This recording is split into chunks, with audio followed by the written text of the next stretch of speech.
Hi guys, it's June 13th and this is my episode of What the Choots. It's Friday, June 13th. I'm very excited. My new book is coming in today. Diana Gabaldon's newest book, written in my own heart's blood. It's part of her Outlander series, and if you haven't read it, do it. It has like 100 different genres. You know, it's action and adventure, and it's romance, and it's intrigue, and it's everything. It's amazing, and I've read the whole series up to the newest book, which I haven't read yet, today. I read the whole series like 3 times. It is that good. And the books are like 1,500 pages each, so it's a really good book. I wanted to talk about Jonathan's video, because Debbie didn't really say a whole lot in hers. A little bit about the shooting that happened in Moncton, and about her work at the zoo. But Jonathan's video about vegetarians, I sort of agree, but on only a small point. Jonathan kind of grouped together all vegetarians, and I think that was not accurate. I think that you can't group everybody into one group of people, and I know Jonathan's going to come back and say, I didn't intend it to be all vegetarians, and that's fine. You know, I'm sure you didn't. But you get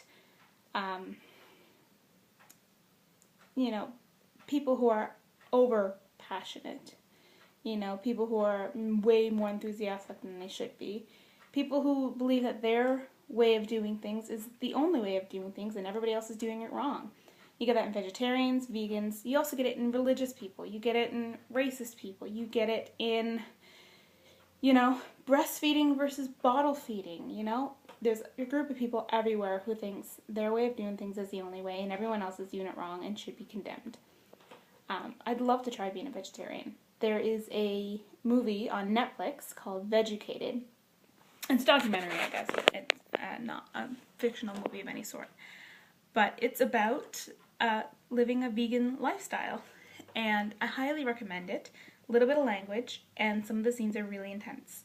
They talk about animal cruelty in slaughterhouses, and they show animals being slaughtered, and it's intense. So if you don't have a strong stomach, I recommend you watch it, but I recommend fast forwarding through those parts, and you'll see them coming. But it's something that gets you thinking. They don't go at it like, you know, meat is bad. They go at it as in the process of how we get our meat is bad. It's bad for the environment. It's bad for our bodies. Our bodies were made to be omnivores. However, it was from our bodies, from our ancestors. They had to get their food where they could. You know, they grew vegetables and they had a very I can't remember what it's called. A hunter-gatherer way. They hunted the food to keep for the winter because, you know, fresh food doesn't last that long, and they could salt and preserve the meat. But as we've developed, we've found all of these different supplements for protein. So while there's nothing wrong with having a steak, I love steak, barbecued especially, there are so many different alternatives that you can have. Beans and legumes and all these different foods, really.